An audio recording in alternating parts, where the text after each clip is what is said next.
Episode 8, The Journey. Welcome to Reviving Your Soul, where Christians are finding the courage to embrace their faith in all aspects of their lives so they can stop being bored or overwhelmed and begin to live the life in fulfillment and in peace that God created them for. I'm your host, Vanna Johnson. Let's get started. If you've listened to this podcast for very long, you know that I talk a lot about living in alignment with your values, of following that little voice in the back of your head that calls you to something more. If you follow me on Facebook or if you've read any of my blogs, you know that I recently took a journey. I had the sheer joy of traveling to New Mexico to help move my son, his wife, their 2 children, and their huge German Shepherd back to South Dakota from New Mexico. It was a long journey, but it was so much fun to spend the time with them. Today's podcast, I am going to interview my son Ty and his wife Sabrina to talk about not the journey itself, the physical journey from New Mexico to South Dakota, but the journey that they have taken that brings them back to the home that they moved away from 3 years ago. The process that they went through to make the decision to move away and then to move back, and how it is they made those decisions, and what propelled them to do that, because it's scary to pick up your whole family and move across the country like that. So I hope you listen in as they share their joys and their struggles along the way, and hopefully there will be something in it that you can take away from to help you make a decision that may be challenging for you as well. Thank you for joining us today. Let's get started. I'm sitting here today with Ty and Sabrina, and we have baby Burke with us today, and he is really being talkative, so you may hear more of his story than anybody's. Big brother Dietrich is over taking a nap, and he may join us, but we'll see. So to get started, I would really like for you to share your story of what compelled you to, how did you meet, and how did you end up in New Mexico in the first place? So we met, we were both teachers teaching in Rapid City, and we met through that. I had been teaching at South for a year when Ty started. And then a couple years went by, I guess, and we got to know each other better. Eventually got married. I remember the day that Ty was going to rush home from Easter break to go have coffee with this girl, this teacher that he knew. That was a big moment for all of us. Yeah. That's when it all started. But I'm originally from New Mexico. So after we got married, found out we were pregnant and weren't so happy with our teaching jobs here, we decided to try it somewhere else, and that's why we moved back. Yeah, because I think we were kind of at the point where we were ready to throw in the towel, and we decided to go down to New Mexico and give it, one last shot. And so that's what brought us down there for 3 years. We both were middle school teachers, and neither of us were able to get middle school jobs. So we kind of got our foot in the door with elementary positions, and just kind of went from there. Okay, so it was almost exactly 3 years ago that you moved to New Mexico, and as I mentioned in the introduction, I'm just more than thrilled that you are now back in South Dakota. And what I really want to talk about today is kind of that, it's a big deal to pick up and move your family across the country like you are. It was 2 of you, and now there's twice as many of you. So how did you know that it was time to make a big change like that in your lives? What gave you the courage or the confidence to know this is what we need to do? Well, for me, the experiences of being down there, I'm not gonna lie, there were a lot of struggles, culture shock. The weather is different. I was missing my seasons. But I think through all of that, I did try to stay as positive as possible. But what it really comes down to is it made me really appreciate where I came from and realize that where I came from is a big part of who I am. And that's something that I want for my boys for when they grow up. But I don't know, Sabrina. That's a different story for you, Sabrina. Yeah. You had to leave family behind again, and I know that wasn't easy. No, I've been gone from home, 8 years. And when we decided to move back, I had it in my mind that everything would just be perfect. And it wasn't. And it, that has nothing to do with my family, but more so the environment. I guess I didn't remember what it was like, and it was different than what I expected. And I just realized that I missed Rapid. I missed friends up here. I missed the seasons. I missed being able to do stuff all year round outside. And I mean, you could do that there, but there's just less of it to do. They don't have, not necessarily the nightlife, but just the cultural things that you can do. Sure. Mm-hmm. So, to me, though, one of the fact that you didn't both have jobs. Talk a little bit, Sabrina, about some of the changes that you had made prior to the decision. Actually, you were kind of already thinking it was time to make a move, but things were bad. Mm-hmm. We don't need to go into a lot of details or whatever, but you had stayed home last year. I did. The students there are very different than the students up here. And I taught a year and a half in the elementary school and was asked by a middle school principal to consider switching over mid-year, which for teachers who have done that know the struggle. It's extremely hard to do going in mid-year to a new classroom with new students and, whipping it into the shape that you want. So It's hard on the students, too. Oh, it's very hard. I was the 5th teacher in the classroom that year, and it was only January, so that was hard. But by the end of the year, I had decided that, Ty and I had talked about it, and he had kind of decided that I needed to take a break from teaching, and I kind of came to the realization that I did too, because I really do love it, and at that point in my life, I was starting to hate it. And so I took a year off, stayed home with Dietrich, and then we found out we were pregnant with Burke. And throughout that year, I started and finished my master's degree and started teaching English online to Chinese students. And through the studies that I was doing, I realized that I really loved teaching, and that it's what I want to do, whether it be at the college level or the middle school level, but eventually, hopefully, college. Yeah, I think it's where I should be, and this year off made me realize that.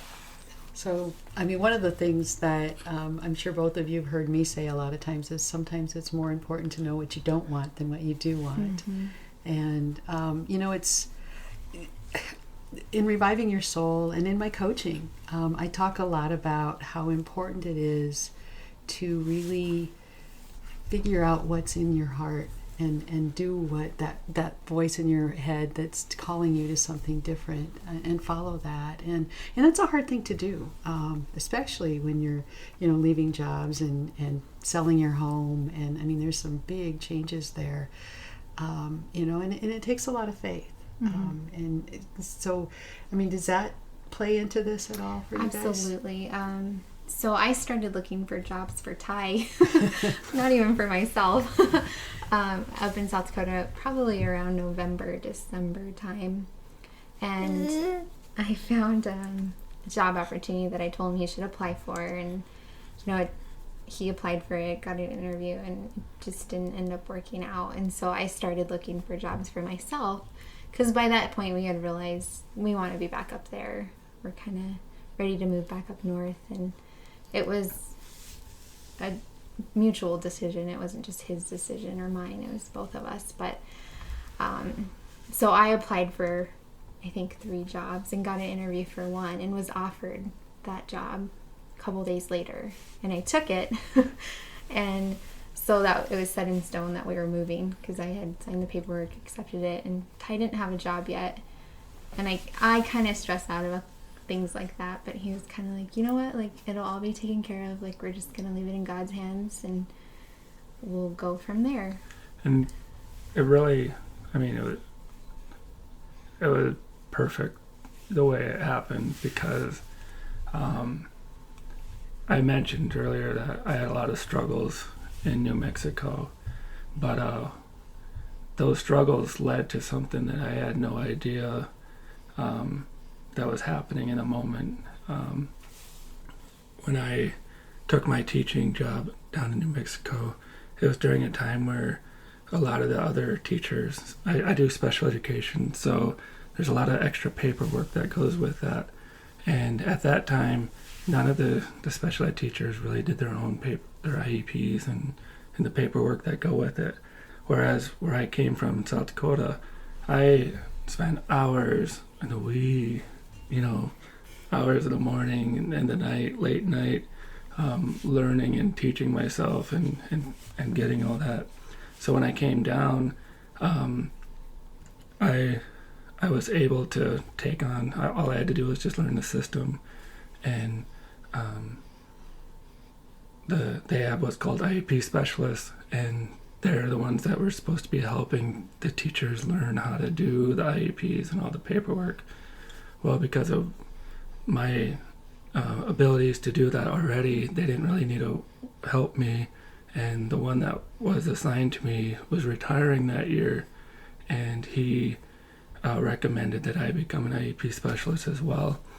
And so for the next 2 years, I started really diving into the processes and really making sure that you are developing strong paperwork, IEPs, developing good relationships with parents, teachers, administration, sometimes even agencies within the community. And so through all of that kind of led me to where I am now. Sabrina had gotten her job, and I kind of reached out to a friend from college that is in the Rapid City area, and I was just like kind of, throwing out there, if you know of any jobs, let me know. And that was pretty much how I got my job. Within the next couple of days, we were talking about me starting a position doing basically what I've always wanted to do, which was, ultimately I just want to help people, but I know that there's a lot of things that need to be improved in the education system. So now I get to be in that position to make a larger difference, and without making that tough decision to go down to New Mexico in the first place, I wouldn't be at this opportunity now. Well, and I think that really makes the point well that sometimes, not sometimes, really always, God has this big plan out there, and we don't get to see what it is. And so we really just have to take the next step, and then the next step, and then it all falls into place. We just have to have confidence in ourselves and in Him, and know that sometimes we don't always even love where we are, but we have to accept the fact that it's part of the process we have to go to become the person that we are, to be able to fulfill that purpose that He has for us. And that's really a big thing that I try and work with people on, is to help them realize that sometimes it takes a big change. Sometimes you have to move across the country and take new jobs. Other times it's just twisting or refocusing what you're working on to help you appreciate where you are. And I've coached with both of you guys in the past, and we've kind of gone through some of those things just to help you. It was like when you were really struggling there, I remember talking, Ty, about, get out and start running and do some of those things that you really enjoy to help you relieve the stress that was building and building when things were tough. So, you really kind of have to do a lot of deep soul searching to really know when is it time for a big change and when is it time to just shift the way that you're processing what's happening in your lives. So I appreciate that you guys share that. And as you were talking and I was thinking about the just focus on the next step, it actually brings me back to the journey from New Mexico to South Dakota. And it's kind of funny because that 2-hour packing job really took pretty much all day long. We got the U-Haul all loaded up and headed back to South Dakota. And we just decided that, we're just going to drive for a few hours and get a couple hours under our belt before we stop for the evening. And as we drove and looked for hotels, we literally could not find a hotel anywhere. And, so that 3 or 4 hours turned into 14 hours of driving. And I just remember at 2 o'clock in the morning thinking, there is no way that we can do this. We are not, we're going to have to stop somewhere and sleep. But just each hour, 1 hour after the next, and we did it. And truly it was really, really a gift. Just some of the beautiful conversations along the way, the most gorgeous sunrise I have seen in a very, very long time, just driving into it. So, it's kind of like sometimes you just have to look for those unexpected blessings that come along the way. So I just wanted to interject and throw that in there. Do you guys have any other last thoughts on what we've been talking about so far before I shift gears on us a little bit? Well, I think it's just important to note that it wasn't an easy decision, especially for me, leaving my family, and they're super tight-knit, and I'm sure you could tell. Oh, yeah. And I'm kind of, just leaving the state, 17 hours away. That was really hard, but I had to think about our little family and what I wanted for our boys growing up, and that was Rapid. We even talked about going abroad, which nobody was a fan of, I don't think, except me. But I applied for jobs there and stuff too. But it worked out to where, because I was pregnant, I couldn't travel for the in-person interview. So it was kind of a sign, like, this isn't where you're supposed to be. Yeah. But yeah, it was a very difficult decision. But I think I feel in my heart that it was the right one, or we wouldn't be here. Right. And it maybe isn't forever. Who knows? Mm-hmm. You gonna say something, Ty? Oh, no. I was just... Oh, yes. Our little guest here decided he liked the sound of all of our voices. I think he drifted off. So I wish you guys could see the picture of that. So anyway, but I think I will add something. It's even at our wedding, we had a little motto that is not where you're at, is who you're with. And that goes further than just the people that are around you. That includes yourself and your relationship with God. And if you're not focused on the right things, things will get hard. Could we just make it work in New Mexico? Yeah, but it's not, what was in the cards for us. Like I said, we have new opportunities, and we're looking forward to what we have presented to us. And we wouldn't have had those without making that journey down for a little while. So, yeah, I think one of my favorite analogies is the fact that we all want our lives. We can see where our goal is, and we want our lives to just be this straight line and get to the goal and have the prize. And in reality, it's like a zipper or a zigzag, just back and forth and back and forth, and adjusting along the way.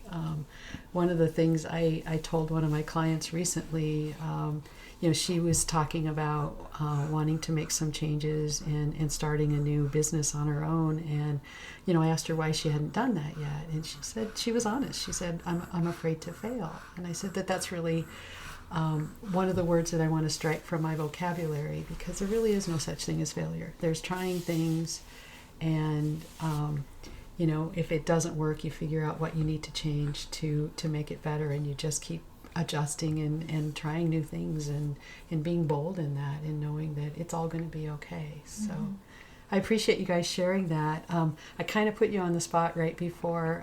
One of my favorite questions to ask is, because this is reviving your soul and getting back into scripture, do you guys have a favorite scripture or a favorite quote? And again, I'm putting you on the spot, so no is a fair answer. But can you think of something that you'd like to share?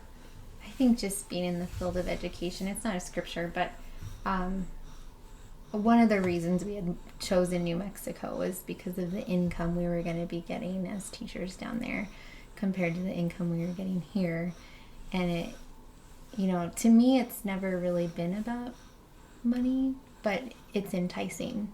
And so I think as an educator, I just have to remember it's not about the income, it's about the outcome and what you do with those kiddos that you have in your class. So that's one of my favorite quotes. I love that. Yes, very good. Do you have anything, Ty? Yeah, no, there's so many good quotes out there. You're right. You put someone on the spot, it's kind of hard to. Yep. I can't think of anything right now.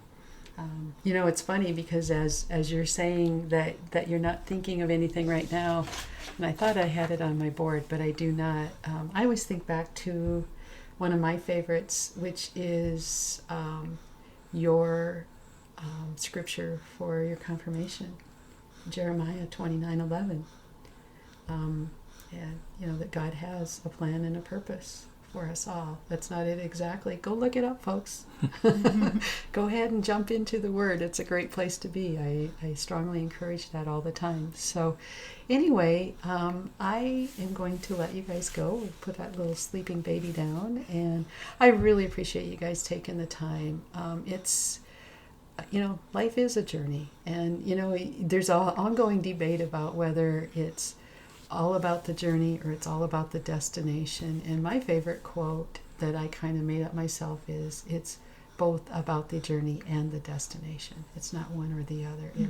It's both. So thank you both so much for taking the time to share your thoughts with us today. If you have any lasting thoughts, I'll give you a chance. Otherwise, we'll sign off. Yep. Thank you. Oh, thank you so much. Thank you again to Ty and Sabrina for doing the interview today. You know, there's a lot of lessons in that, and I appreciate those of you listening in.